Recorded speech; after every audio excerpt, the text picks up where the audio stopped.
बिस्मिल्लाहिर्रहमानिर्रहीम, अस्सलाम वालेकुम। प्रोग्राम ज़ेरे बहस में खुश आमदीद। मैं हूँ आपका मेज़बान ज़ौक अहमद। नाज़रीन, 22 अप्रैल को जो मामला शुरू हुआ था वो किसी न किसी हद तक ये कहा जा सकता है कि थम गया है, लेकिन ऐसा लगता है कि हमारा पड़ोसी फिर कोई दरअंदाजी कर सकता है। DGMOs की 3 मीटिंग्स हो चुकी हैं। 18 तारीख तक सीज़ फायर का ऐलान किया गया है, लेकिन बॉर्डर पार से जो बयानात नरेंद्र मोदी के आ रहे हैं उससे ऐसा लग रहा है कि वो सीज़ फायर को कह रहा है कि ये पॉज हो गया है। अब 22 तारीख से अब तक बहुत से ऐसे इकदाम हुए हैं जिसमें बहुत से चैप्टर्स तो हमने क्लोज कर दिए हैं मौके पर, लेकिन कुछ चैप्टर्स अभी भी रहते हैं जो क्लोज होने वाले हैं। आज वज़ीर आज़म पाकिस्तान की जानिब से ऐलान किया गया कि यौम तशक्कुर मनाया जाएगा और इस तमाम तर मार्के को मार्का हक का नाम दिया गया है। तो आज मुल्क भर के अंदर जुमे का रोज़ था। पाकिस्तान की सलामती के लिए दुआएं की गई हैं, पाकिस्तान की खुद मुख्तारी के लिए और पाकिस्तान की तरक्की के लिए दुआएं की गई हैं। लेकिन अब जो चैप्टर्स इस तमाम तर सूरत हाल के अंदर या इन तमाम तर दिनों के अंदर खुले, उसमें से सबसे पहला चैप्टर तो 22 तारीख का पहलगाम वाक़े का था, जिसकी अभी तक कोई तहकीकात नहीं, कोई सबूत मंजर आम पर नहीं आया, जिसकी बुनियाद पर यह सब कुछ हुआ। तो वो चैप्टर अपनी जगह ओपन है अभी, जिसको हमें क्लोज करना है। उसमें सबसे इंपॉर्टेंट चीज़ दहशतगर्दी का वो एलिमेंट है जो बार बार भारत पूरी दुनिया के अंदर पोर्ट्रे करता है पाकिस्तान के हवाले से। तो उस चीज़ का क्लोज होना सबसे अहम चीज़ है कि जो इल्ज़ामात पाकिस्तान पर लगाए जाते हैं, बल्कि पाकिस्तान तो खुद मुतासर है और वाज़े तौर पर कह चुका कि हम जवाब देंगे। फिर एक और अहम चैप्टर था जो इस वाक़े के बाद खुला, वो था सिंध तास मुआहिदे का। वो चैप्टर में भी क्लोज होना बाकी है, क्योंकि यकतरफा तौर पर अगर एक फ़ैसला भारत ने लिया और वर्ल्ड बैंक के प्रेसिडेंट ये कहते हैं कि यकतरफा तौर पर भारत नहीं ले सकता ये फ़ैसला, तो फिर अगर भारत वहाँ पर डैम बनाना शुरू करता है या कुछ भी करना शुरू करता है तो हम क्या कर सकते हैं? क्या पूरी दुनिया के सामने जाएंगे और उनसे कहेंगे कि इस पर कोई इक़दाम करें और फिर भारत पर कोई सैंक्शंस लगें, या ये मामला कैसे आगे चलेगा, ये हम प्रोग्राम में डिस्कस करेंगे। फिर 6 और 7 की दरमियानी शब भारत ने पाकिस्तान में पाकिस्तान की हदूद को क्रॉस करते हुए अटैक किया सिविलियंस पर। वो चैप्टर हमने उधर ही क्लोज़ किया। वो चैप्टर इस तरह क्लोज़ किया कि हमने उनके 5 तैयारे मार गिराए और भरपूर जवाबी कार्रवाई की, लेकिन ये कहा कि अभी हमारा जवाब पूरा नहीं हुआ। फिर हमने देखा कि 9 और 10 तारीख की दरमियानी शब भी भारत की जानिब से पाकिस्तान की हदूद को क्रॉस किया गया और इन 4 दिनों के अंदर वो ड्रोन्स भेजते रहे, लेकिन फिर मिसाइल भेजे और पाकिस्तान में बेसिस को अटैक किया गया। वहाँ पर फिर हतमी जवाब का फैसला किया गया और उसका फेस 1 था, जो कि बुनियान अल मरसूस के नाम से एक ऑपरेशन जारी किया गया और भारत को बरवक्त और भरपूर जवाब दिया गया। अब इस सिचुएशन के अंदर वो भारत जिसके नायब सदर ये कह चुके हैं कि ये पाकिस्तान और भारत का अंदरूनी मामला है, ये दोनों आपस में मिलकर हल करेंगे और भारत कोई छोटे पैमाने की कार्रवाई अगर करे तो वो कर सकता है, तो वो फिर बीच में वो अमेरिका आया और उसने ये मामला जो है वो सेटल डाउन कराया। ये है मंजरनामा। अब वो मामला सेटल डाउन होने के बाद ये बहस होना शुरू हो गई कि अमेरिका को कहा किसने था। हमारा ये मौक़िफ़ है, हमारे दफ्तर ख़ारजा ने वाज़े तौर पर कहा कि ये राब्ता भारत की जानिब से किया गया और भारत के अंदर फिर एक तनकीद का सिलसिला उनकी हुकूमत पर भी जारी है, जिसको हम प्रोग्राम में आगे जाकर डिस्कस करेंगे कि वो क्या सूरत हाल है। लेकिन इस वक्त मौजूदा एक तो जो हम यौम तशक्कुर मना रहे हैं, इसमें हमें और क्या क्या करने वाले काम हैं, क्योंकि हमें पता है कि ये मामला वाकई पॉज हुआ है। हम किसी भी किस्म की दरअंदाजी की अपने दुश्मन से उम्मीद रख सकते हैं और वो कर भी सकता है और हम उसके लिए भरपूर तैयार हैं। प्रोग्राम में मेरे साथ नजमुल साकिब साहब, ज़फ़र हिलाली साहब और साकिब बशीर साहब मौजूद हैं। तीनों सीनियर तज्ज़ियाकार हैं। तीनों का शुक्रिया। नजमुल साकिब साहब, मैं आपसे अगर आगाज़ करूं तो आप इस्लामाबाद में मौजूद हैं, ये फरमाइएगा कि क्या माहौल है, क्या टेम्परेचर है इस्लामाबाद के अंदर, क्या असेसमेंट है कि ये जो सीज़ फायर हो गया है ये कब तक कायम रहेगा और क्या दोबारा कोई कार्रवाई हो सकती है, क्योंकि हम इस खुशी के साथ साथ अपनी दिफाई सलाहियत को भी बरूएकार रखते हुए या सामने रखते हुए तमाम चीज़ों को आगे लेकर चल रहे हैं।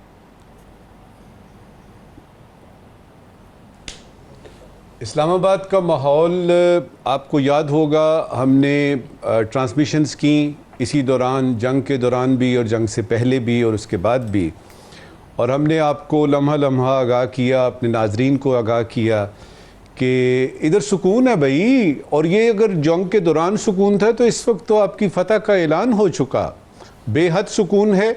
अब ये जो आपने एक काम की ज़बरदस्त बात की है ना, देखिए ये जो सीज़ फायर होता है ना, ये 2 जंगों के दरमियान के एक अनईजी ब्रीदिंग स्पेस को कहते हैं।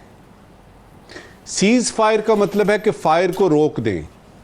इसका ये मतलब नहीं है कि इंडिया को समझ आ गई है कश्मीर का मसला हल हो जाएगा, सिंतास के बारे में जो उन्होंने बातें की हैं वापस हो जाएंगी, कोई बगलीहार किशन गंगा इधर उधर हो जाएगा। ऐसा कुछ नहीं होगा। सीज फायर का मतलब है कि फायर रोक दें, फायर रोक दिया। अब ये जो फायर रुकना है, इसमें सिर्फ ये देखना है कि 18 तारीख तक की बात हुई, क्या हम इस दुश्मन पे एतबार कर सकते हैं जिसने हमेशा ये किया कि हमें सरप्राइज दिया।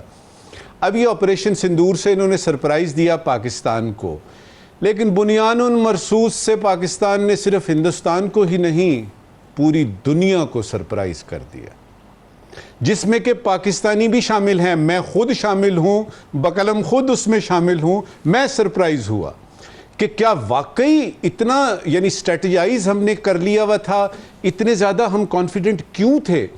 फिर ये कि इसने 4-5 घंटों में इस ऑपरेशन ने जो कारहाय नुमायां अंजाम दिए हैं, वो उसने ना सिर्फ ये कि हिंदुस्तान को बताया कि ये गज़ा नहीं है, ये लेबनान नहीं है, ये पाकिस्तान है जिसका कि स्ट्रेटेजिक पार्टनर है और उसका नाम है चाइना। एक तो हमने ये बताया, दूसरा ये कि जितनी मिलिट्री की डॉक्ट्रिन्स हैं, अगर आप मिलिट्री हिस्ट्री पढ़ते हैं, आप पढ़ लिया, आपने सन त्जू पढ़ लिया, क्लाउज़विट्ज़ पढ़ लिया, आपने मॉर्गेंथो पढ़ लिया, आपने सारा कुछ पढ़ लिया कि जी किस तरह होता है, और चाणक्य को भी पढ़ लिया। इस एक बुनियानुन मरसूस ने ये सारे के सारे लोगों को एक तरफ खड़ा कर दिया है। दुनिया की 5वीं बड़ी इकॉनमी है और इधर एक कैश स्ट्रैप्ड कंट्री है जिसके पास जो है वो यानी IMF के पास जाके हम तरले मिनते करके हम कर रहे हैं, ये उसकी बात हो रही है। डॉक्ट्रिन्स बदल गई हैं।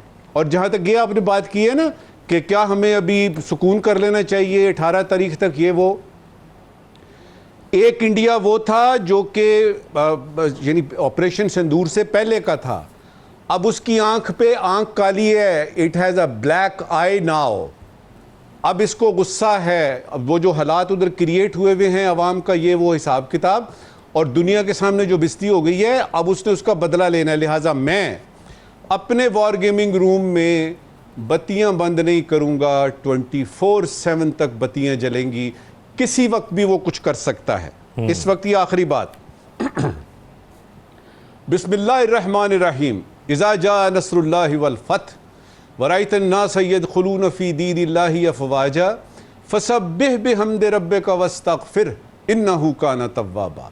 जब फतह मुबीन मिलती है, जब फतह मिलती है तो बहुत ज़्यादा जश्न नहीं मनाते, क्योंकि उसके बाद ये है कि शुक्राने की बात की, अल्लाह ताला की आप मदह करें, आपने शुक्र अदा करना है। और इसीलिए आज का दिन फिर से मनाया जा रहा है। एक तरह से हदिया तहनीयत है अस्करी आपकी क़यादत को, आपकी जो सियासी क़यादत है, और ख़ास तौर पे जो आपकी एयरफोर्स है और उसका वो जो साइबर डिवीज़न है, ख़ास तौर ख़ासुल ख़ास, तो उन सबको सलाम है, उन सबको सल्यूट है। और उसके बाद ये है कि वो जो इर्तज़ा 7 साल का बच्चा था, और फिर ये जो स्क्वाड्रन लीडर उस्मान यूसुफ हैं, ये वो हैं, ये जो यानी तारीख़ याद रखेगी कि इस उस्मान यूसुफ ने क्या कारहाय नुमायां अंजाम दिए। और वो जो पसे पर्दा होते हैं, जो कुर्बानियाँ देते हैं, शहादत का मर्तबा हासिल करते हैं।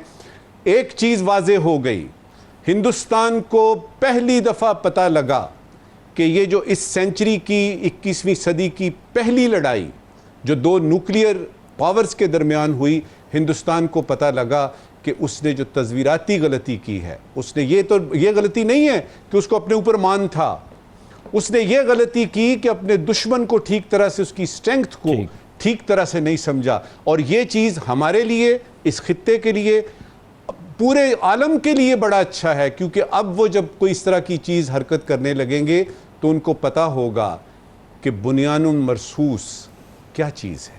ठीक है ज़फ़र अली साहब, मैंने एक ट्रांसमिशन के जब हम कर रहे थे तो आपसे गुफ्तगू हुई, तो आपने कहा सीज़ फायर का मतलब ये नहीं होता कि सब कुछ डन एंड डस्टेड हो गया, बल्कि ये होता है कि बंदूकें एक दूसरे की तरफ होती हैं, बस फायर नहीं किया जा रहा होता। तो अब ये जो सीज़ फायर का ये जो मौका है, ये जितना भी गैप है, इसके अंदर हमारे करने के क्या काम है? हम इस फतह को मना रहे हैं, अल्लाह का शुक्र अदा कर रहे हैं, लेकिन इसके साथ साथ करने वाले हमारे क्या काम हैं? पहली बात है कि हम खुदा का शुक्र कर रहे हैं, और खुदा का शुक्र हर वक्त करना चाहिए, खुदा का शुक्र करना चाहिए, और मैं बड़ा खुश हूँ कि हम कर रहे हैं। मगर अभी रास्ता दूर है, अभी फतह का, असली फतह का रास्ता है। ये राउंड 1 थे। ये खुद मोदी ने कहा है कि ये एक छोटा सा इम्तिहान, एक छोटा सा पेपर था जो पूरा इम्तिहान होने वाला है, और अपने लोगों को कह रहा था कि खुश रहो, तुम देखोगे इम्तिहान के बाद क्या हो रहा है। इन अदर वर्ड्स वो कह रहा है कि हम और लड़ेंगे, ये कुछ नहीं है। तो देखिए, बात सीधी सादी ये है कि अगर वो ओज लड़ेंगे, वो बातचीत तो नहीं कर रहे, वो ना कश्मीर का ना इंडस वाटर्स का, वो कह रहे हैं सीधी बात कि हमारे को वो दहशतगर्द दो जिनको हमने तुम्हारे को नाम भेजा है और वो वापस करो, बस एक ही चीज़ है जिस पे बात करना है। तो ये ट्रंप ने जो उनको कहा था कि ऐसे ऐसे चीज़ों पे बात करो, वो तो नहीं करेंगे, वो तो अब ट्रंप को सुनेंगे ही नहीं, ये तो उनका फैसला है। तो अब सेकंड राउंड जो होगा बकौल उनके, ये कैसे होगा और क्यों होगा? पहले तो ये इसलिए होगा कि अगर ये ना हो तो मूडी नहीं बचेगा। देखिए, मूडी ने कितने गलती की है, गलत हथियार लिया है, पूरे आर्म फोर्सेस ऑफ हिंदुस्तान का तो कॉन्फिडेंस हार गया, चीफ्स को बदला है, और इतना नाखुश हैं कि विद इन द एयरफोर्स वो अफसर जो हैं चीफ को जूते मारते हैं, चप्पल दिखाते हैं, उसको एक्चुअली मारने की कोशिश की है, जैसे आपको पता है। तो उनका अब प्रेस्टीज तो रहा ही नहीं है। और जैसे हमारे ये नजमुल साखिर साहब ने कहा है, एक छोटा सा कैश स्ट्रैप्ड कंट्री जो है वो आके 5th लार्जेस्ट पावर को ऐसा मारा है कि मिसाल है, ये बेमिसाल है। तो ये सब, और मूडी खुद अब कैसे आंख दिखा सकता है? देखिए, मूडी को मर जाना बेहतर है, इसलिए कि उसको पता है कि वैसे भी नहीं जीऊंगा मैं अगर मैंने कुछ नहीं किया और कुछ नहीं किया। तो मेरे ख्याल में सेकंड राउंड होगा और हमें तैयार होना चाहिए, और इंशाल्लाह हम तैयार होंगे। अच्छा, ये फरमाइएगा जफर साहब, एक चीज इसमें कि एक इंडिया जो माजी में ये कहता रहा नरेंद्र मोदी के Pakistan is not relevant for us, तो उस पाकिस्तान ने वहां से लेकर अब तक ऐसा क्या किया कि डिप्लोमेटिकली हमने उनको तनहा भी किया? इस बार उनका बयानिया नहीं चला 22 तारीख वाला, पहलगाम वाला। जी बिल्कुल नहीं चला, और इंशाल्लाह चलेगा भी नहीं, इसलिए कि उसने अंडर एस्टिमेट किया है हमें, हर लिहाज से उसने हमें अंडर एस्टिमेट किया है, और हर लिहाज से इकोनॉमिकली, डिप्लोमेटिकली, पॉलिटिकली उसने शिकस्त खाई है। उसको पता है, वो मान ही नहीं सकता, हिल गया है। मगर उसको ये भी पता है कि उसकी इकोनॉमी बड़ी है, उसके पास अभी भी हथियारें हैं जो इस्तेमाल कर सकता है, तो वो करेगा। हम नहीं डरते, बस एक चीज उसको सोचना चाहिए कि हम उसको, हमारे पास हमने वादा किया है अपने आप से और अपने कौम से, अपने कौम से और अपने आप से, इन दैट ऑर्डर, कि हम पूरे फुल स्पेक्ट्रम खड़े हुए हैं, हर हथियार हम इस्तेमाल करने के लायक हैं, बड़ी अच्छे लायक है, और हम करेंगे। और आप सोचिए एक मिनट के लिए, जब अमेरिका ने जिस किस्म का इंटरवेंशन किया है, वो क्यों किया है? वो इसीलिए किया है कि अमेरिका समझ गया है, अमेरिका समझ गए। बस अभी मूडी को समझना है कि ये हो सकता है, कि उसके लिए तैयार है, बस। ठीक है साकिब बशीर साहब, अब क्योंकि वज़ीर आज़म शहबाज शरीफ ने विज़िट किया है 2 दिनों में, कल वो एयरफोर्स के एहलकारों से मिले, फिर उससे कबल वो परसों पसरूर गए थे, बॉर्डर पर लोगों से मिले, और बड़ा ही वाज़े तौर पर बयान, मैं ये कह सकता हूँ कि पहली दफ़ा उनकी तरफ से आया कि अब खून और पानी इकट्ठा नहीं बह सकता, और अगर अब नरेंद्र मोदी को डायरेक्ट उन्होंने करके कहा कि अगर अब उसने कोई दरअंदाजी की तो इससे बढ़कर जवाब मिलेगा। तो क्या प्लान किया जा रहा है और किस किस्म का जवाब की प्लानिंग भी हो रही है यकीनी तौर पर, और क्या इस तमाम सूरत हाल को कोई सिफारती तेज़ी भी इसमें नज़र आ रही है ताकि दुनिया को बताया जाए कि इससे कबल के भारत कोई दरअंदाजी करे, या जिस तरह के बयान वहाँ से आ रहे हैं? एक तो ज़ौक, जब से पहलगाम का वाक़या हुआ है तब से पाकिस्तान ने कम से कम दुनिया को इंगेज किया है, अपना जो बात थी या वो उनको बताया गया, न्यूट्रल जो तहकीकात की जो पेशकश की गई उसके हवाले से बताया गया, जब भारत ने पाकिस्तान पर अटैक किया उसका बताया गया, बाद में पाकिस्तान ने जवाब भी दिया।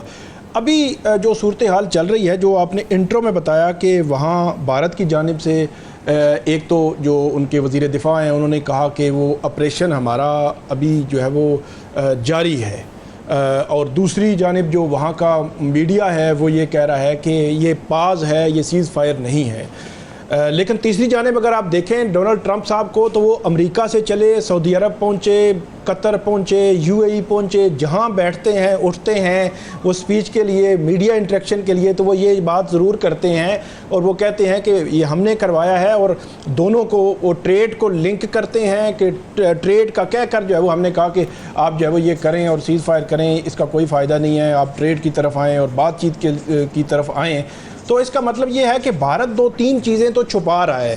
पाकिस्तान ने तो वेलकम किया था डोनाल्ड ट्रंप, जो उन्होंने सालसी की पेशकश की थी उसको पहले दिन ही वेलकम किया था।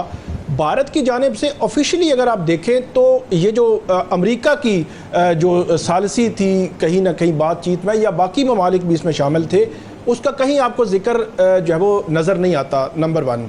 और दूसरी बात, और वो इसलिए कि भारत जो है अंदर खाते बहुत ज़्यादा उस पर तनकीद हो रही है मोदी पर। दूसरी बात, पाकिस्तान ने कल ऑफिशियली, ये प्राइम मिनिस्टर ने भी, आज दफ्तर खारजा ने भी ऑफिशियली अनाउंस किया है कि हमने 5 नहीं हमने 6 तैयारे गिराए थे। तो इसका मतलब ये हुआ कि भारत की जानिब से पहले 5 का जवाब आज तक नहीं दिया गया। उनको जब प्रेस ब्रीफिंग में सवाल हुआ था तो उन्होंने कहा कि जंग में नुकसान हो जाता है, तो मतलब भारत मानने के लिए तैयार नहीं है अभी तक। जो आप फ्रांस 24 की वो वेबसाइट खोल के देखें तो वो भी ये बात करते आपको नज़र आएंगे। आप रॉयटर्स देखें, आप इंटरनेशनल मीडिया में वाशिंगटन पोस्ट देखें, या अमेरिकी जो तजज़िये हैं, जो वेस्ट की जो इंटरनेशनल जो है वो ऑर्गेनाइजेशन है सहाफ़ी, वो सारी जो है वो बात कर रही हैं इस पे कि भारत के ये तैयारे गिरे हैं, और जो एक चाइनी टेक्नोलॉजी और यूरोपियन टेक्नोलॉजी उसका एक मवाजना जो है दिया जा रहा है, लेकिन भारत कहीं ऑफिशियली इस पे बात करता नज़र नहीं आता। तो कहीं ना कहीं सुबकी तो हुई है, शर्मिंदगी भी हुई है, और उसका इजहार आपने देखा होगा। हमारे प्राइम मिनिस्टर ने जब ये वाक़या हो चुका, पाकिस्तान ने भरपूर जवाब दिया भारत को, तो शहबाज शरीफ साहब ने जो पहली स्पीच आपको याद होगा की थी, वो बड़ी नपी तुली, उसमें अल्फाज का चुनाव बड़ा मुनासिब था, बड़े मुनासिब अंदाज में उन्होंने सारी बात की और अपनी जीत बताई कि पाकिस्तान ने भरपूर जवाब दिया है, और बात भी उन्होंने। लेकिन उसके बाद जब नरेंद्र मोदी ने खिताब किया अपनी कौम से, तो उनके वो आप जो उनका अंदाज़ था, वो उंगली हिला हिला के वो कहते हैं कि मतलब एक अजीब सा अंदाज़ था, धमकी थी उनके अल्फाज में। वो शायद अपनी जो कौम है, भारतीय जो जनता है, उसको शायद जो है वो उसको बताना चाह रहे थे कि हमने पहले भी बहुत कुछ किया और अब भी पता नहीं क्या कर देंगे, लेकिन उससे आगे कुछ नहीं। फिर उसी ज़ुबान में वज़ीर-ए-आज़म शहबाज शरीफ ने परसों जो है उनको जवाब दिया है। असल भारत जो है वो पाकिस्तान को पहले तो अंडरमाइन कर रहा था कि वो कुछ समझ नहीं रहा, तो इनकी मईशत में भी मसाइल हैं, तो इनकी से तो हम बात ही नहीं करते, तो ये तो रेलेवेंट ही नहीं है। इसी तरह हर स्टेज पे अब जो पहलगाम का वाक़या हुआ, उन्होंने पाकिस्तान पर इल्ज़ाम लगाया, इन्होंने न्यूट्रल तहकीकात की पेशकश की, भारत ने कोई जवाब नहीं दिया, आज तक कोई जवाब नहीं। उनकी तहकीकात आप इंटरनली हम जब पढ़ते हैं जो भारतीय मीडिया को, वो कहते हैं अभी भी तहकीकात जारी हैं, तो कोई विटनेस को गवाह है तो वो आकर हमें बताए कि ये पहलगाम किया किसने। और भाई आपने पहलगाम को सामने रख के पता नहीं क्या से क्या कर दिया है। दो जो है वो एटमी ताकतें आमने सामने आ चुकी थी, तो अभी आप कह रहे हैं कि पहलगाम का हमें पता ही नहीं है। हर स्टेप पे भारत ने प्रोवोक किया है, भारत जो है वो 4 स्टेप आगे गया। पाकिस्तान की पॉलिसी मैं समझता हूँ कि डे 1 से यही रही है और आगे भी। अब जो भारत को जो है वो 18 तारीख तक ये सीज़ फायर है, बज़ाहिर मैं इसाक डार साहब को सुन रहा था तो उनका जो बयान था उसमें मेरा ख्याल में ये काम चलेगा, आगे चीज़ें चलेगी। एक तो उन्होंने कहा कि सीज़ फायर हो चुका है, दोनों तरफ की जो अफवाज हैं वो नॉर्मल सतह पर उनको लाने का सिलसिला जारी रहेगा, और उसके बाद मुज़ाकरात का मरहला होगा। वेन्यू अभी तय नहीं हुआ कि मुज़ाकरात कहाँ पे होने हैं, लेकिन अभी ये चीज़ें आगे चलेंगी। बज़ाहिर मुझे नहीं लगता भारत की तरफ से या उसके वज़ीर दिफा या उसके मीडिया की तरफ से कहा जा रहा है कि ये जारी है और ये पाज है, अभी सीज़ फायर नहीं है, लेकिन मुझे लगता नहीं है कि चीज़ें इससे आगे जो है वो जाएंगी। ना ही मुतहम्मल हो सकती हैं इस खत्ते के लिए। मजबूरी भी है कि इंटरवेंशन हो गई है, सालसी किसी और की तरफ से है, तो फिर भारत के लिए मजबूरी भी काफ़ी है कि उसने इसको फॉलो करना है। ना करने की सूरत में उसके लिए ज़्यादा खतरनाक नतीजे जैसा लगता है कि सामने आ जाएंगे। एक ब्रेक की तरफ चलते हैं, ब्रेक के बाद वापस आते हैं। जो सबसे बड़ी कामयाबी इसके अंदर हमें नजर आई कि ट्रंप की ट्वीट्स के अंदर कश्मीर का लफ्ज़ आना, अब ये इसको मुस्तकबिल में कैसे लेकर जाएगा इस इशू को, या डोनाल्ड ट्रंप इस इशू पर क्या किरदार अदा कर सकते हैं, इस पर हम बात करेंगे, लेकिन एक ब्रेक के बाद। Stay with us.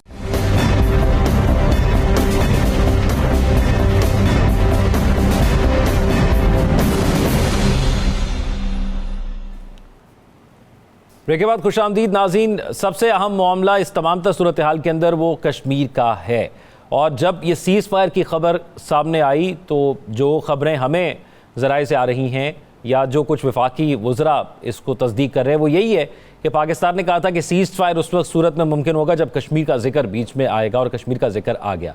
लेकिन भारत इस पर बात करने को अब भी तैयार नहीं है। पाकिस्तान का मौक़िफ़ ये है कि चले, जब बैठेंगे बात होगी हमारी तरफ से और उनकी तरफ से, तो बात जब डिस्कस होना शुरू होगी तो उससे ये बेहतरी की तरफ जाएगी। क्या ये बेहतर हो सकती है?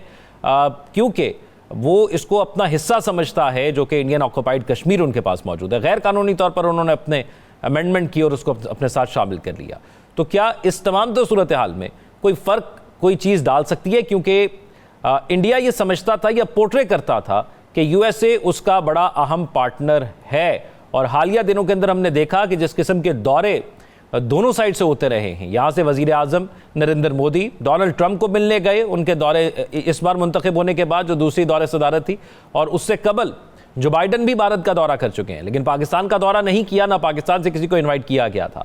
तो ये पोर्ट्रे ज़रूर किया गया था कि भारत उनका हमसे ज़्यादा करीबी पार्टनर है, और भारत के उनके साथ स्ट्रैटेजिक और उसके साथ साथ तिजारती रवाबित हमसे ज़्यादा है, और इसीलिए ये पोर्ट्रे किया जाता था या हमें मैसेज दिया जाता था कि जब कोई ऐसी सूरत हाल आई तो यूएसए उनकी साइड पर खड़ा होगा। लेकिन यहाँ मामला उलट हो गया। क्या हमने यूएसए को रीड करते हुए गलत रीड किया, या जिस तरह हमने रीड किया था डोनाल्ड ट्रंप ने हमें खुद सरप्राइज दे दिया? इस पर अब बात करते हैं।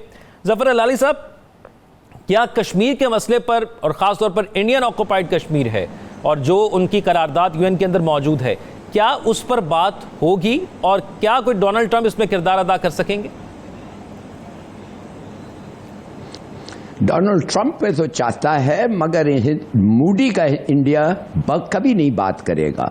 और डोनाल्ड ट्रंप फिर क्या करेगा? अब आप मुझे बताएं, एक एजेंडा आना चाहिए ना। टॉक्स अगर होने हैं, हर टॉक्स के सामने एक एजेंडा होता है। उस एजेंडा पे क्या होगा? क्या इंडिया पब्लिकली अनाउंस करेगा कि agenda of the talks include Kashmir, India Indus waters treaty, ये वो करेगा?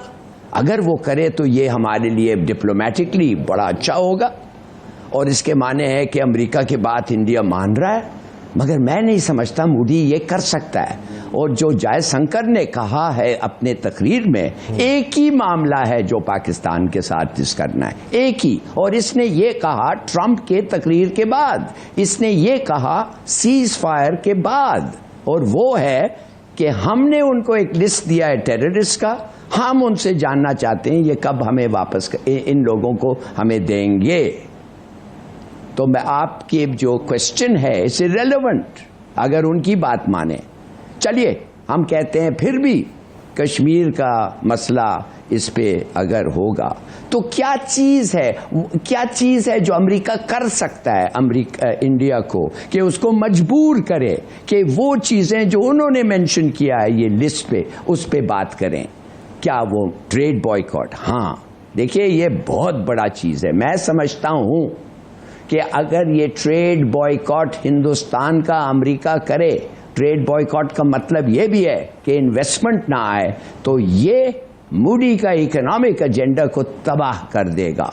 और जितना ट्रेड अमेरिका और इंडिया का है 500 बिलियन, वो सोचिए एक मिनट के लिए अगर वो रुक जाए या उसमें कुछ बहुत सारी कमी आ जाए, और इन्वेस्टमेंट जो शायद उन्होंने ख्याल रखा कि आएगा वो भी अगर रुक जाए, तो it will be a huge economic blow to India. और इंडिया ज़रूर ये सोचना चाहेगा, इसको सोचना पड़ेगा। मगर फिर भी मेरा अपना ख्याल है, माय प्राइवेट ओपिनियन ये है कि अगर अगर ये वे करें दोनों को, फिर भी इंडिया का डिप्लोमेटिक डिफीट इतना होगा। मगर फिर ये हो सकता है कि उन्होंने कहा अच्छा चलो रख लो कश्मीर को एजेंडा के लिए, इस पे 2 मिनट के लिए हम बात करते हैं कि इधर नहीं बात करेंगे, बाद में करेंगे, और चलो आगे बढ़ो। ये भी हो सकता है, बिकॉज इंडिया के लिए ट्रेड एक बड़ा हिट है। उसके अलावा तो मेरे ख्याल में कोई ख़ास अमेरिका पे है ही नहीं। अमेरिका से क्या सैंक्शंस करेंगे हिंदुस्तान को? कभी नहीं। भाई हमें याद रखना चाहिए, जैसे आपने शुरू में किया था, अमेरिका उनका स्ट्रेटेजिक पार्टनर है, उनका मिलिट्री पार्टनर है। तो ये जो उनका सबसे बड़ी बात यह है कि इंडिया को तो उन्होंने इस्तेमाल करना है इन अ प्रॉक्सी वॉर। जो चीन के साथ उनका जंग होगा, जो होना था, और सब लोग अभी भी कहते हैं काफ़ी हद तक कि चीन के खिलाफ जो अगर प्रॉक्सी जंग होना है तो वो थ्रू इंडिया होगा। India will be the proxy जंग, जैसे आज जैसे यूक्रेन लड़ रहा है सोवियत यूनियन रशिया के खिलाफ। तो ये सब जो बातें हैं मेरे ख्याल में सजेस्ट ये करते हैं कि इंडिया कहेगा नहीं, हम सिर्फ उस चीज की बात करना चाहते हैं जो इस वक्त हमारे साथ ये जो झड़प हुई है, इसका मतलब क्यों हुआ? ये हुआ टेररिज्म पे हम पाकिस्तान से बात करना चाहते हैं। तो ये उनको लिस्ट दिया है, पाकिस्तान हमें जवाब दें कि ये लोग दे रहे हैं कि नहीं। तो हिलाली साहब, ऐसा भी तो होगा कि जब वो टेररिज्म पर बात करेंगे तो हम भी उनको बताएंगे कि कुलभूषण इधर है या पाकिस्तान में ट्रेन का इंसिडेंट होता है, तो दोनों सतह पर जब दरमियान में बैठकर बात होगी तो आपको लगता है कि ये डेडलॉक मजीद बढ़ जाएगा? आप क्या समझते हैं वो कभी मानेंगे? वो टेररिज्म के बारे में, वो ये यादाव के बारे में क्या कहेंगे? वो कहेंगे यार हर मुल्क के पास एक स्पाई डिवीजन होता है, चलो वो स्पाई हो गया, तुमने पकड़ लिया, क्या बड़ी बात। और दूसरी बातें ये सब झूठ है, हमें कुछ नहीं है। ये तो BLA उनका है। भाई सबूत लाओ BLA के बारे में, पकड़ के तो ले आओ। मैं तो कहता हूं यूनाइटेड नेशन सिक्योरिटी काउंसिल को ले जाना था ये BLA का जो चक्कर है, इसलिए it is a threat to world peace. और चार्टर में लिखा हुआ है anything that is a threat to world peace हमारे सामने ला सकते हैं। तो एक तो वो हम ले जाएंगे, फिर वो EU फाइल्स हैं वो भी लग सकते हैं, कर सकते हैं ये सब चीजें। मगर हिंदुस्तान क्या कोलैबोरेट और कोऑपरेट करेगा? It is a terror state. वो तो स्टेट स्पॉन्सर्ड टेरर दुनिया के सामने आ गया है, जो कनाडा में, अमेरिका में, ऑस्ट्रेलिया में, पाकिस्तान में उन्होंने खुद कहा है कि हमने 20 पाकिस्तानियों को मारे हैं प्राउडली। उसका कुछ हुआ है? कोई वर्ल्ड रिएक्शन खास हुआ? तो ये सब बातें मेरे ख्याल में हम लोग सोच रहे हैं। मगर कश्मीर पे आई डोंट थिंक इंडिया और खास तौर मोदी बात कर सकता है, इसलिए उसने कहा है कि आफ्टर 370 और 35A कश्मीर भूल जाओ। ये only one thing to talk about, Azad Kashmir वो हमारा है। अब वो हम फौज से लेते हैं या वो खुद दे देते हैं, इसके बारे में बात कर सकते हैं। ठीक है नजमुल साकिब साहब, इस तमाम तो सूरत हाल के अंदर एक तो चीज़ ये बताइएगा कि जो बात डोनाल्ड ट्रंप ने की कि कश्मीर के मामले पर बात कर लेते हैं, हम पहले भी डिस्कस कर चुके, हमने देखा 2019 में भी उन्होंने एक बात की थी और उसके बाद भूल गए। तो क्या ये वही सीन रिपीट होगा दोबारा से कि वो बात करेंगे और उसके बाद फिर आगे शायद वो इसको भी वो भी ना फॉलो करें और ये डेडलॉक उधर ही रहे? या आपको लगता है कि वाकई कहीं बैठकर कोई बात हो सकती है, या अगर हो सकती है तो कैसे हो सकती है? फिर सबसे पहले ये देख लेते हैं कि हिंदुस्तान कितना दोस्त है अमेरिका का, अमेरिका हिंदुस्तान से क्या चाहता है। इन सवालों के जवाब हमें पता है। कल को अगर हिंदुस्तान दुनिया की दूसरी बड़ी इकोनॉमी बन जाता है तो आपके ख्याल में अमेरिका का ये वो नहीं होगा, काउंटर पार्ट होगा? अमेरिका यानी चाइना कंटेनमेंट की बजाय इंडिया कंटेनमेंट नहीं करेगा? ये सारा कुछ होता है, वेस्टेड इंटरेस्ट होते हैं। हम इसको पॉलिटिकल साइंस में, डिप्लोमेसी में कहते हैं national interest. At a given time किसी मुल्क का कोई नेशनल इंटरेस्ट होता है जो कि उसको वो प्रोपोगेट करता है और उसके मुताबिक चलता है। वो बदल भी सकता है। मिसाल देता हूँ, रशिया को देख लीजिए, जहाँ पे कि उनका डिफेंस का बड़ा स्ट्रॉन्ग पैकेज है, बड़ा स्ट्रॉन्ग उनकी स्ट्रेटेजिक वो है, हिसाब किताब है। ये मुझे बताइए कि रशिया की तरफ से कोई आवाज़ आई जब ये पहलगम का वाक़या आया या सिंतास की बात आई या ये जंग हुई? कतई नहीं। इसलिए कि इस वक्त रशिया एक तो यूक्रेन में मसरूफ़ है, दूसरा ये है कि उसने ये देखा कि जब यूक्रेन के सामने वो आता है तो इंडिया का स्टांस न्यूट्रल था। और अगर इंडिया का स्टांस न्यूट्रल था तो फिर हम क्यों बीच में पड़े? हम भी न्यूट्रल हैं, लिहाजा आपको रशिया की तरफ से कोई बात सुनाई नहीं दी। इसी तरह से ये जो आपने प्रेसिडेंट डोनाल्ड ट्रंप की बात की, स्टेटमेंट की, अगर 3-4 घंटे के अंदर the great United States of America Washington से आप डायमीट्रिकली ऑपोजिट आती है। पहली खबर आई, it is a business between two countries, we have got nothing to do with this. Pakistan और इंडिया जो है ये वांस हैं, पाकिस्तान और इंडिया जो है ये उनका आपस का मामला, हमारा कोई ताल्लुक नहीं। चंद घंटों के बाद क्या हो गया? चंद घंटों के बाद आया कि देखें ये हमने बात की है, पूरी रात हम यानी गुफ्तगू करते रहे हैं, तो अब जो है वो सीज फायर होगा। ये बीच में हो क्या रहा है, होता क्या है? ये आज नहीं हो रहा, ये सदियों से होता है। आप करते ये हैं कि एक जंग, एक सिपा सलार जीतता है, दूसरी तरफ जो है, ये तारीख की बात कर रहा हूं, दूसरी तरफ एक नंबर 2 किस्म का सिपा सलार पहले जाता है और कहता है जी फतह तो मैंने किया, असली काम तो मैंने किया था, और ये तारीख गवाह है। तो अमेरिका ने लिया क्रेडिट, तो आपके ख्याल में उन्होंने पाकिस्तान की हमदर्दी में किया या हिंदुस्तान की हमदर्दी में किया? और अगर पाकिस्तान की हमदर्दी में किया तो फिर यानी वाइस प्रेसिडेंट ने ये क्यों कहा कि it is a business between the two countries? उस वक्त क्या था? तो इसके लिए समझने के लिए आपको समझना पड़ेगा the concept of real politic, कि रियल पॉलिटिक होती क्या है। उसमें ये नहीं होता जज्बाती, देखें जी हमने ये किया था, आप हमारे लिए ये करेंगे वो करेंगे। नेशनल इंटरेस्ट होता है। कश्मीर के लिए इस वक्त ये आखिरी 1-2 बातें, मैं नजमुस साकिब, मन के मुसम्मी, मैं मोदी साहब का शुक्रिया अदा करना चाहता हूं। आप कहेंगे कि मोदी साहब का शुक्रिया, देखिए वो काम जो हमारे डिप्लोमेट्स कर रहे हैं दिन रात 1948 के बाद से, और ख़ास तौर पे 1989 एंड ऑनवर्ड्स, कि कश्मीर जो है वो कश्मीरियों को दिया जाए, उनकी एस्पिरेशंस के मुताबिक जो है वो उसका फैसला हो, United nation security council resolutions etcetera relevant वगैरह।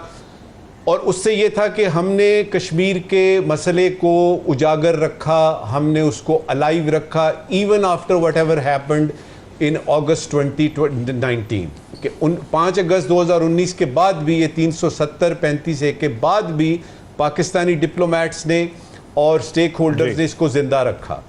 अब हुआ क्या? हमने तो जिंदा रखा, यूनाइटेड नेशन सिक्योरिटी काउंसिल में अभी भी एजेंडे पे है। मोदी साहब के इस सिंदूर ने कश्मीर के, यूं समझिए कि उसकी जो थी ना, ये जो पार्टिंग थी, इधर जो मांग थी, उसमें सिंदूर भर दिए। हमें अब करने की कोई जरूरत ही नहीं है, दुनिया जानती है। और अगर दी ओनली सुपर पावर जो इस वक्त है यूनाइटेड स्टेट्स ऑफ अमेरिका, उसका प्रेसिडेंट कश्मीर का लफ्ज मुंह से बोलता है, ये तो आपकी फतह हुई, तो मैं उनका शुक्रिया अदा करता हूं। आखिर में 2 फिक्रे, देखिए ये जो कंपोजिट डायलॉग की बात की है ना हमारे प्राइम मिनिस्टर ने, ये एक जमाने में चलता था, उसमें कश्मीर मौजूद होता था एजेंडे में, वीज़ों पे बात होती थी, मल्लाह पकड़ लिए उन पे बात होती थी, तिजारत पे बात होती थी, बॉर्डर क्रॉस बॉर्डर ये वो टेररिज्म पे बात होती थी। उस वक्त भी जब वो कश्मीर की बात हम करते थे तो वो दाएं बाएं कर देते थे बात को। इस वक्त कश्मीर के लिए कंपोजिट डायलॉग नहीं है। मुझसे अगर आप पूछेंगे, मैं सिर्फ DGMOs की मीटिंग्स के बाद चाहता हूं कि दोनों तरफैन के डिप्लोमेट्स एक दफा मिल लें। कश्मीर तो दूर की बात है, असली बात यह है कि वो रास्ता हमवार करना है कि दोनों मुल्क आपस में बैठे। और उसके लिए ये कहना कि वो यानी इंडिया तैयार है, मेरा नहीं ख्याल इंडिया तैयार है इसके लिए। पाकिस्तान तैयार है, बिल्कुल तैयार है, हमने उनको दावत दे दी। अब उसका जवाब वो क्या देंगे?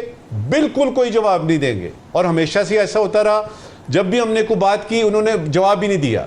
फिर जब भी कोई टेररिज्म का वाकया उधर पेश आया, फॉल्स फ्लैग ऑपरेशन हुआ, हमने जवाब दिया, उधर से कोई जवाब नहीं आता। तो आपके ख्याल में ये एक रात में बदल जाएगा और अमेरिका के प्रेशर में आ जाएगा फलाना? ऐसी बात नहीं है। लिहाजा हम अपना काम कर रहे हैं, हम diplomatically, politically and militarily we are on the right path, we are absolutely correct.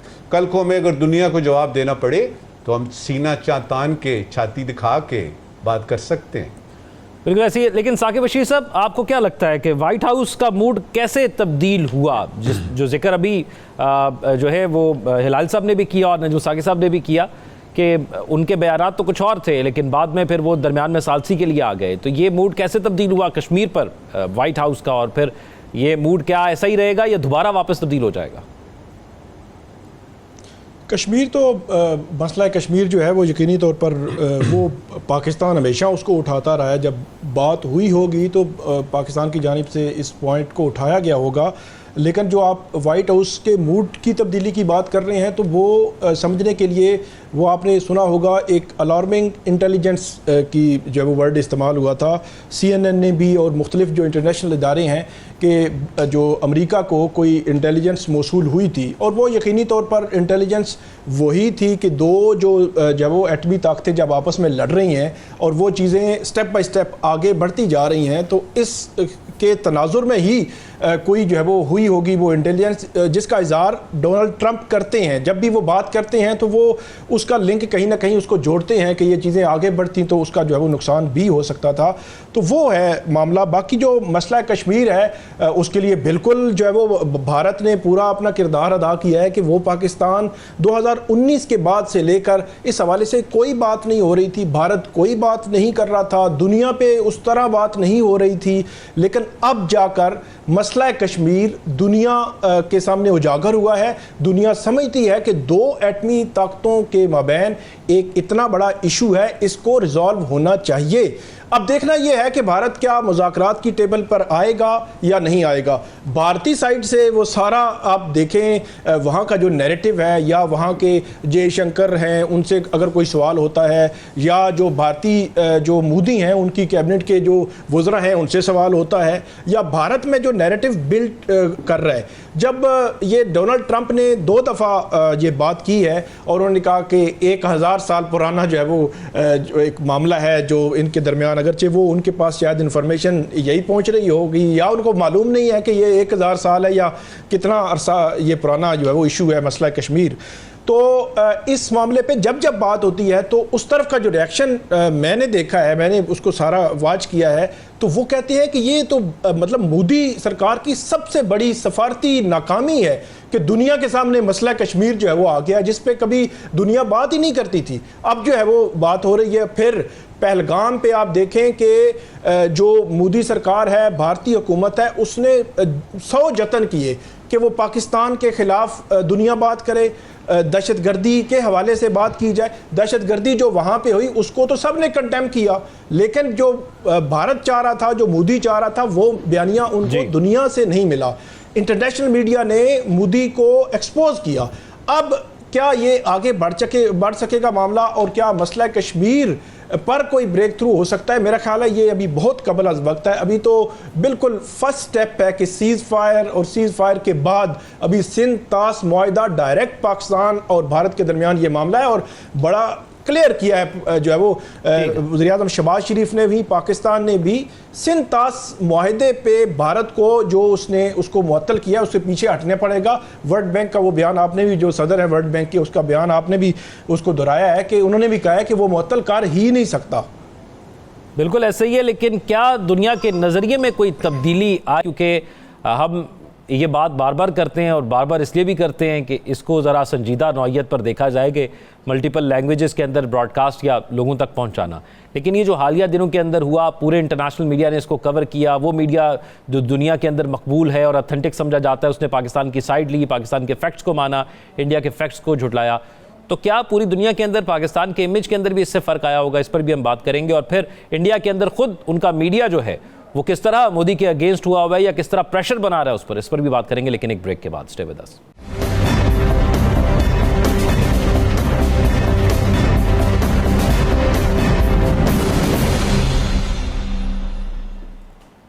Break के बाद खुशामदीद नाज़रीन। अब ये तमाम तर जो जाल बिछाया गया था हमारे दुश्मन की जानिब से, यह हमारे ख़िलाफ़ बिछाया गया था, और फिर एक और वाक़या करके जब अमेरिकन वाइस प्रेसिडेंट मौजूद थे इंडिया के अंदर, तो तब ये पहलगाम का वाक़या पेश आया।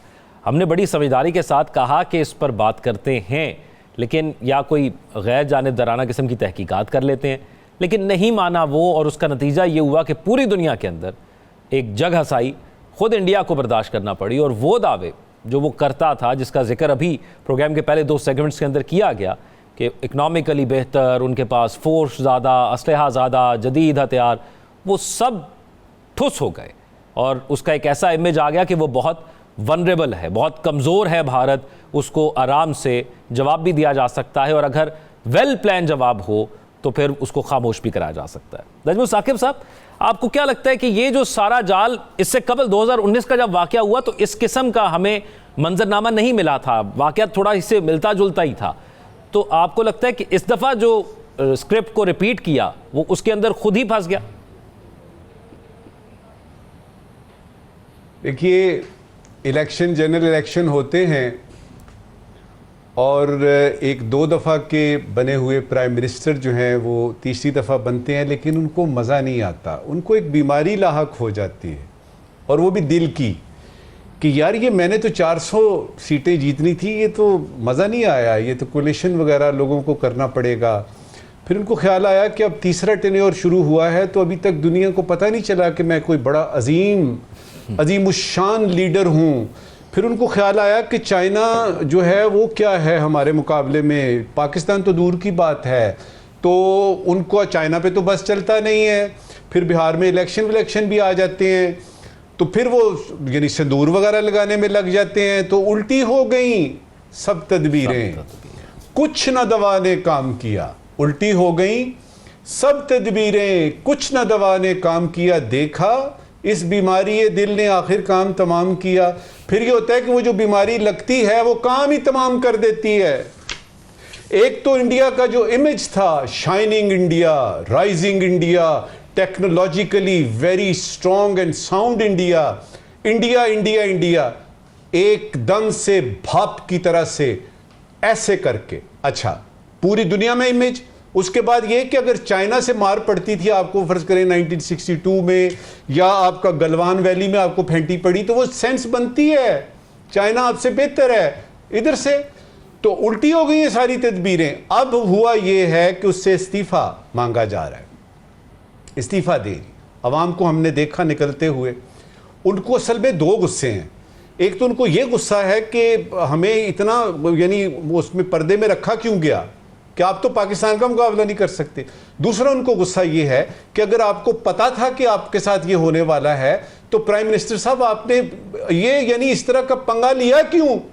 ये दो गुस्से हैं उनको, और उसका वो क्या कर रहे हैं, वो जाहिर है वो ये कहेंगे कि जी आप इस्तीफा दें, आप इस काबिल ही नहीं है कि बैठें। और उनकी अपनी पार्टी में, बीजेपी में, उधर ये बातें हो रही हैं कि अब बस हो गई। पब्लिक का वो प्रेशर इतना बिल्ड हो रहा है कि अब मोदी साहब जो हैं वो चूंकि अपने ही जाल में गिरफ्तार हुए हुए हैं, अब उनको समझ नहीं आ रही। और इधर करूंगा इस वक्त की आखिरी बात जी, जब कोई परिंदा या कोई दरिंदा, और इस सिलसिले में दरिंदा जख्मी होता है ना, और उसको पता हो कि मौत सामने है, तो वो कुछ भी कर सकता है। किसी किस्म की हरकत जो है उधर से आप उसकी तवक्को रखें, और अपनी सरहदों पे और अपने वॉर गेमिंग रूम में बिल्कुल तैयार रहें, किसी किस्म का कोई एतबार ना करें। और वो अगर वो इस्तीफा देता है नहीं देता ये उनका मामला है, हमने अपना ही हिफाजत करनी है और हमने अपने उसूली मौक़िफ़ को आगे बढ़ाना है।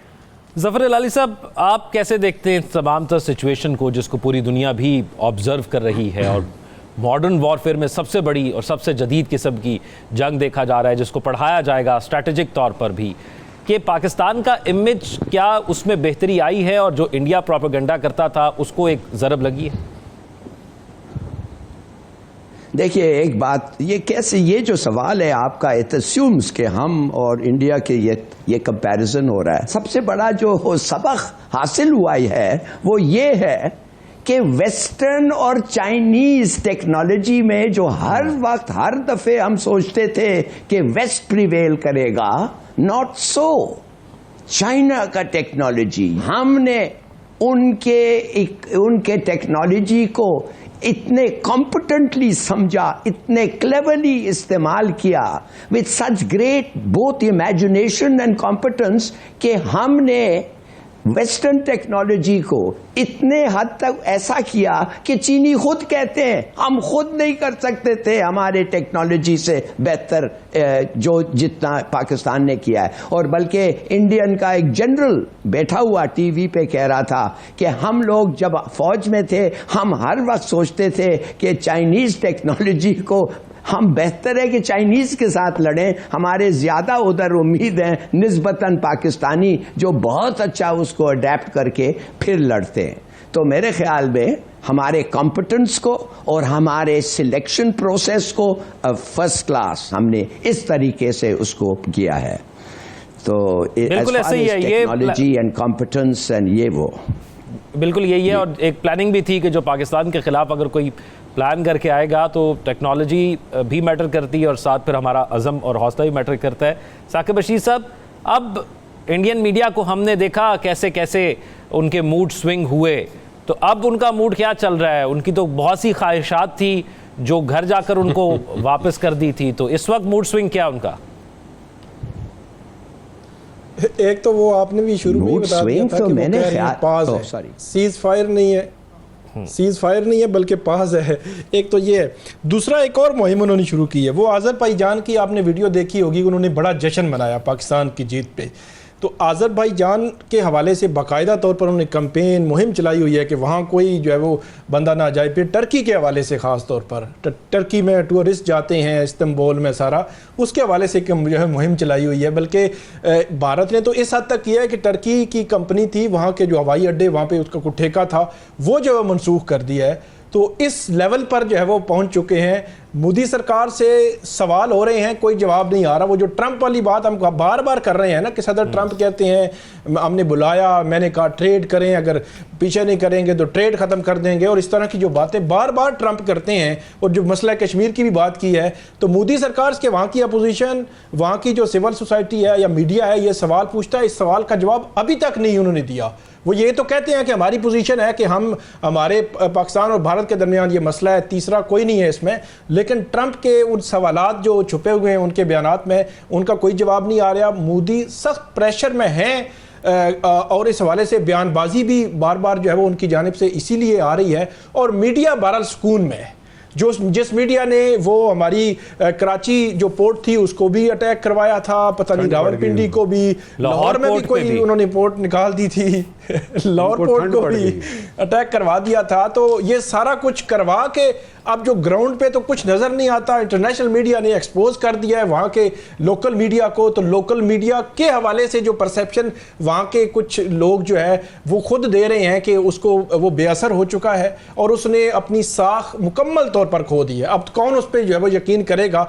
लेकिन मोदी सरकार ने सिर्फ वो बात वो भारत में सुनाना चाहते हैं जो उनके नैरेटिव बयानियों को सपोर्ट करती हो, जो उनके खिलाफ हो वो बंद। वो आप यूट्यूब, आप एक्स के हैंडल्स, आप वहाँ के चैनल्स, वहाँ के जो तजियाकार सब जो है वो जो उनके खिलाफ हैं वो सब जो है वो बंद करवाते हैं। तो यही वजह है कि जो इंफॉर्मेशन की वार है, मैं ये समझता हूँ इस लिहाज से भी पाकिस्तान खुश है ना, पाकिस्तान की मीडिया चल रहा है और इस वॉर में हम चल रहे हैं, आप खुश हैं? एक्स चल रहा है, ये बिल्कुल जो पाक भारत जो जंग थी इसमें जो हमें तोहफा मिला है वो एक्स खुलने का मिला है। पाकिस्तान की जीत पर तो हमें खुशी है ही है, लेकिन एक्स की खुलने पर और इसके हम यकीन करते हैं कि ये ऐसे ही जारी रहेगा, खुला रहेगा। तो साकिब साहब आज के सवाल खुश रहेंगे।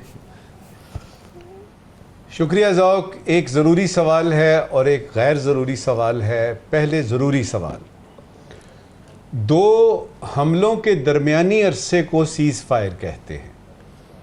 खबर मिली है कि पाकिस्तान और हिंदुस्तान के दरमियान सीज़ फायर की तारीख 18 मई तक बढ़ा दी गई है। ज़रूरी सवाल ये है कि क्या न्यू दिल्ली को खबर है कि ये सीज़ फायर इज़राइल और हमास जैसा सीज़ फायर नहीं है, बल्कि दो एटमी कुव्वतों के दरमियान वाला सीज़ फायर है? ठीक। आज का गैर ज़रूरी सवाल, वज़ीर आज़म नरेंद्र मोदी साहब के हालिया इक़दामात की वजह से उनकी पार्टी और हिंदुस्तानी अवाम उनसे सख्त नालां हैं, नाराज़ हैं। गैर ज़रूरी सवाल ये है कि मोदी साहब निहायत अदब व एहतराम के साथ आपसे पूछना है कि आप गलतियों से सीखते हैं या गलतियों को दोहराते हैं। ठीक है, हमारे नाज़रीन सोशल मीडिया पर अपने फीडबैक से आगाह करें। तीनों मेहमानों का बहुत शुक्रिया, अपना ख्याल रखिएगा, अल्लाह हाफ़िज़।